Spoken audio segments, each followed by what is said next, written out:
Assalamualaikum warahmatullahi wabarakatuh. Halo, perkenalkan nama saya Muhammad Rizan dengan nomor induk mahasiswa 230002187. Saya dari jurusan Administrasi Pendidikan tahun 2023, Fakultas Ilmu Pendidikan Universitas Negeri Padang.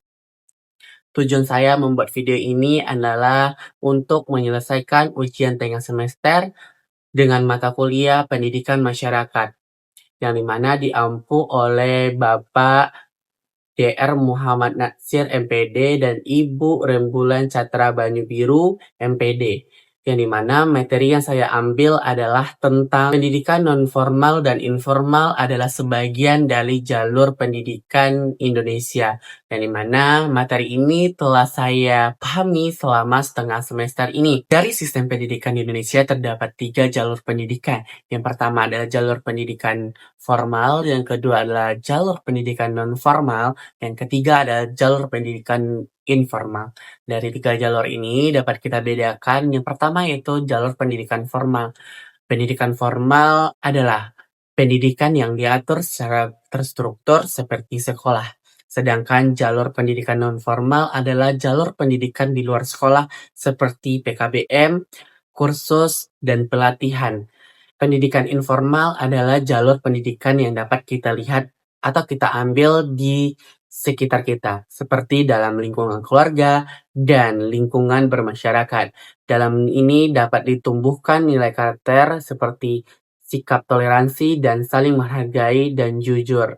3 jalur pendidikan ini saling melengkapi dalam mewujudkan pendidikan sepanjang hayat. Berdasarkan dari data Badan Statistika Indonesia menunjukkan bahwa pendidikan formal di Indonesia sangat tinggi, yaitu mencapai angka 99%. Sedangkan pendidikan non-formal itu menunjukkan di angka 10% atau kurang dari 10%. Dari grafik di atas menunjukkan bahwa ada ketimpangan antara pendidikan formal dan non-formal. Hal ini berarti bahwa masyarakat di Indonesia lebih memprioritaskan pendidikan formal dibandingkan jalur pendidikan lainnya. Dari data Kementerian Pendidikan, Kebudayaan, Riset, dan Teknologi menunjukkan bahwa ada sekitar 13.000 PKBM di Indonesia. Namun terdapat 20-30% PKBM di Indonesia tidak berjalan optimal. Hal ini menunjukkan bahwa bukanlah permasalahannya dari jumlah lembaga,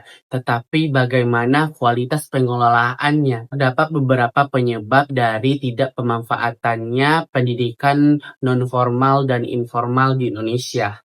Pertama adalah kurangnya kesadaran masyarakat Indonesia. Mereka menganggap bahwa pendidikan adalah jalur formal saja. Faktor penyebab yang kedua adalah ekonomi. Masyarakat lebih mengutamakan mencari pekerjaan dibandingkan mengikuti pendidikan tambahan. Faktor penyebab yang ketiga adalah akses dan fasilitas, terutama di daerah terpencil. Permasalahan tersebut menimbulkan beberapa dampak. Yang pertama yaitu kualitas dari sumber dayanya. Masyarakat tidak mendapatkan pendidikan yang layak dan memadai. Selain itu, angka putus sekolah tidak tertangani dengan baik. Dan yang terakhir yaitu ada juga kesenjangan antara pendidikan di kota dan pendidikan di desa. Hal ini berdampak pada keterampilan kerja masyarakat. Untuk menangani beberapa dampak dan permasalahan tersebut, ada beberapa solusi yang dapat kita lakukan. Solusi yang pertama yang dapat kita lakukan adalah sosialisasi mengenai pendidikan formal, informal, dan non-formal. Solusi yang kedua adalah memperkuat PKBM agar lebih aktif dan berkualitas. Solusi yang ketiga adalah mengintegrasikan program dengan kebutuhan pekerjaan di lapangan. Kesimpulan yang dapat kita ambil dari pembahasan kita tadi adalah bahwa pendidikan non-formal dan informal adalah memiliki peran penting bagi di Indonesia, namun masih terdapat beberapa tantangan dalam pengimplementasiannya, yaitu mulai dari kualitas dan program.